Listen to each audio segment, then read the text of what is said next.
राधे राधे भक्तों, कैसे हैं आप सब। दोस्तों, आज हम श्रवण करेंगे अधिक मास का तीसरा अध्याय।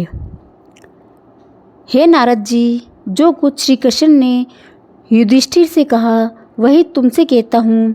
एक समय धर्मराज युधिष्ठिर जुए में दुर्योधन से सब कुछ हार गए तो द्रौपदी के बालों को पकड़कर दुष्ट दुशासन ने खींचा और वस्त्र भी पकड़कर खींचे तो श्री कृष्ण भगवान ने रक्षा की।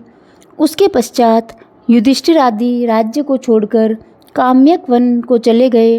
वहाँ पर वन में युधिष्ठिर आदि बाल बिखेरे वन में रहने वाले हाथियों की तरह वन में फलों को खाकर अति दुख को प्राप्त हुए। एक समय देवकी पुत्र श्री कृष्ण भगवान उनको दुखी जानकर काम्यक वन को गए। उस समय युधिष्ठिर आदि श्री कृष्ण भगवान को देखकर ऐसे खुश हुए मानो देह में प्राण आ गए हो। वे बड़े प्रेम से मिले और हरि के चरण कमलों में नमस्कार किया। द्रौपदी ने भी प्रणाम किया। राजा युधिष्ठिर को दुखी देखकर और ऐसे ही द्रौपदी को भी दुखी देखकर श्री कृष्ण भगवान भी अत्यंत दुखी हुए। जब विश्वासमात्मा भक्तवत्सल भगवान ने दुर्योधन को भस्म करने के लिए कोप किया तो मानो करोड़ों कराल समान मुख से प्रलय काल की अग्नि उठी हो और दांतों को पीसते हुए मानो त्रिलोकी को भस्म कर देंगे।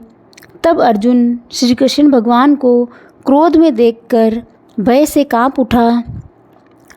युधिष्ठिर और द्रौपदी तथा दूसरे उपस्थित वृंद हाथ जोड़कर भगवान को प्रसन्न करने के लिए स्तुति करने लगे। अर्जुन कहने लगे, हे कृष्ण, हे जगन्नाथ, हे नाथ,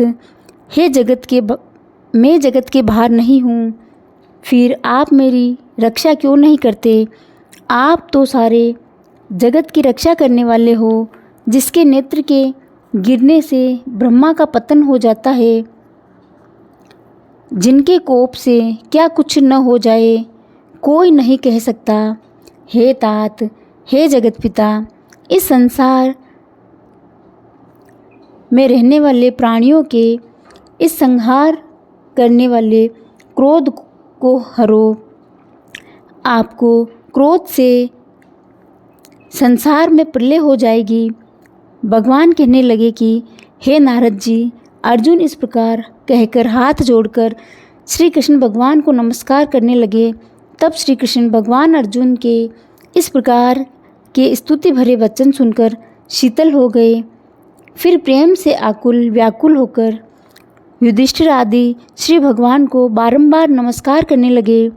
श्री नारायण कहने लगे कि हे नारद जी, इस प्रकार प्रेम से मग्न हो सिर झुकाकर हाथ जोड़ बारंबार भगवान कृष्ण को नमस्कार कर अर्जुन ने भगवान कृष्ण से जो प्रश्न किया वह मैं तुमसे कहता हूँ।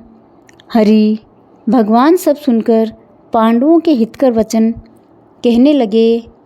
कृष्ण कहने लगे, हे अर्जुन, मेरे वचनों को सुनो और आपने जो अपूर्व प्रश्न किया है, यद्यपि मैं इसका उत्तर देने को समर्थ नहीं, ये गुप्त प्रश्न ऋषियों को भी कठिन है, तो भी हे अर्जुन, मैं तुम्हारी मित्रता और भक्ति से प्रसन्न होकर अत्यंत कठिन उत्तर को क्रम से कहता हूँ, सो सुनो। हे अर्जुन, किसी समय में संयोगवश अधिक मास आया। उसको सब असहाय, निंदक, अपूज्य, मलमास और रवि की संक्रांति से वर्जित ऐसा कहते हैं। मल यानी गंदा मास होने से स्पर्श करने योग्य नहीं है, सब कर्मों में निंदित थे।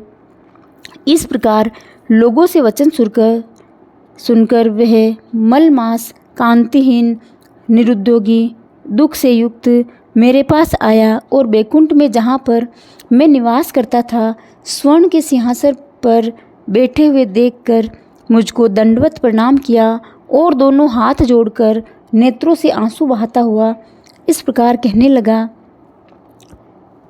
तीसरा अध्याय संपूर्ण हुआ। कल हम श्रवण करेंगे चौथा अध्याय। भक्तों, आपको ये वीडियो पसंद आए तो इसे लाइक, शेयर और सब्सक्राइब करें। बेल आइकन को भी दबाएं जिससे आने वाले हर वीडियो का नोटिफिकेशन सबसे पहले आपको मिले। राधे राधे।